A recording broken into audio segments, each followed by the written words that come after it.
the possibility of death is ubiquitous. It's pervasive. We have to ask ourselves then, does this make things worse? It certainly feels, to my mind, as though it's an extra bad about the nature of death. It would be nice to get a breather. Imagine, if you will, that there were certain locations, certain vacation spots where as long as you were there, you couldn't die. Wouldn't it be nice to be able to go someplace and just for a period think to yourself, well, right now I don't have to worry about that. It doesn't even have to cross my mind. Maybe if there were these sort of death-free zones, they'd get rather crowded. So perhaps we should change the example. Instead of having death-free zones, imagine that there were death-free times.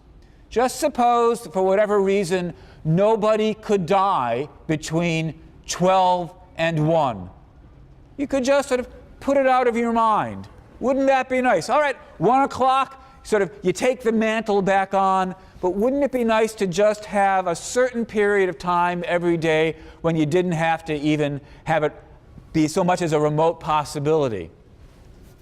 Or suppose there were certain death-free activities.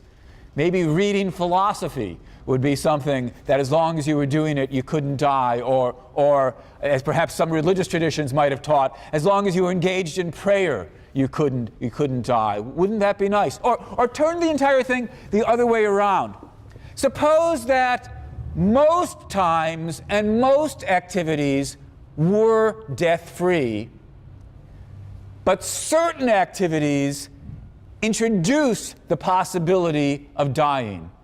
So you couldn't die unless you were engaged in certain activities. So you would be immortal, but not in the sense of immortal against your will. There'd be certain activities, perhaps, for example, putting a gun to your head that would put an end to your life. So even if immortality would be bad, there would be certain things you could do that could end it. Ask yourself, what sorts of activities would you engage in if you knew that those activities carried with them the risk of dying? So most of the time you couldn't die.